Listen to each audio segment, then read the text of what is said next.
Alright, Brainiacs, buckle up, because it's about to get funky. I'm Hugo the Honey Badger, buzzed and ready, no guts, no glory. Let's pounce on today's mind blower. Here's a brain teaser for you. What if someone woke up in space with no memory and had to save a whole planet? This is bananas. The adventure is called Project Hail Mary. It's a 2026 sci-fi film based on Andy Weir's novel, directed and produced by Phil Lord and Christopher Miller, written by Drew Goddard, starring Ryan Gosling as Dr. Ryland Grace.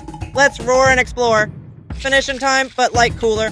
Project Hail Mary is a space adventure where Dr. Ryland Grace wakes up on a spaceship with amnesia far from Earth, and he slowly learns his mission is to stop a scary solar-dimming crisis. The sun is losing brightness because of teeny creatures called astrophage. If the sun keeps dimming, Earth gets too cold. Yikes. Quick backstory. Grace used to be a middle school science teacher and also a molecular biologist. Ava Stratt, a super determined government boss, built Project Hail Mary to fight the solar trouble. After a tragic accident before launch, she puts Grace on the one-way mission, no return ticket, talk about a Hail Mary pass. Pause for a moment, that's intense.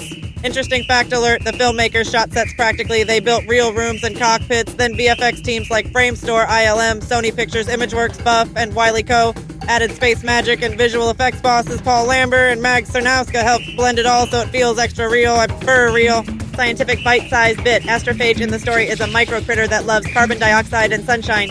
It breeds near Venus. It makes a bright infrared line called the Petrova line, and it can power spaceships like Rocket Honey. The Hail Mary zooms with a wild count of 1,009 spin drives. That number is so oddly specific, it tickles my whiskers. First contact fun. Grace meets an alien from 40 Eridani.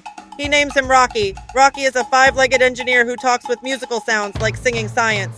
Since Rocky and Grace breathe different stuff, they can't share air. Rocky rolls into the Hail Mary inside a little pressurized sphere. They build a translator. They fix problems together. They become best buds. Teamwork makes the star dream work. Okay, switching rivers. Now for money math, kinda spicy. People talk about break even, which means making enough money to cover costs. A report said the film might need at least $500 million worldwide to break even. That's an estimate from Variety, not an official studio number. The exact budget wasn't stated, so the numbers are, a little fuzzy, like my tail. Speaking of wild stuff, check this out. The cameras went big for IMAX. They used a large sensor Alexa 65 and even rotated anamorphic lenses 90 degrees to make super tall 1.43:1 images for IMAX, while wider frames like 2.39:1 show past scenes. It's like the picture breathes with the story, small when remembering, tall when surviving, and now hold on to your fur. The look pipeline gets artsy. The movie was shot digital, then printed to film stock, then scanned back to digital. Why? Warmth. It softens the look so space feels human and cozy, even when it is perfectly perplexing. With that warm look settled, quirky opinion time. Ryland Grace is my kind of explorer. He's scared sometimes, but he keeps going, solves problems, and helps a friend from another world. That's Honey Badger energy. See a mystery, sniff it out, fix it, and share snacks. No guts, no glory. Cultural boom. The first trailer landed in June 2025 and blasted to a record 400 million views in 1 week for an original movie. When it released in March 2026 in the US and Canada with Amazon MGM Studios, and in other countries via Sony Pictures Releasing International, people graded it an A with CinemaScore. By a snapshot, it had made about $80.6 million. Buzzed and ready for more, right? Shocking fact. Prepare your whiskers. Rocky isn't just pixels. A 5-puppeteer crew, the Rocketeers, led by James Ortiz, performed him, and several voices helped shape his sound, including Ray Porter and even Meryl Streep along with Ortiz. Practical puppet plus digital polish, chef's kiss. That's why Rocky feels so real, like a pal rolling up with a toolbox and a tune. Music snack. Daniel Pemberton composed the score. 38 tracks dropped the same day as release.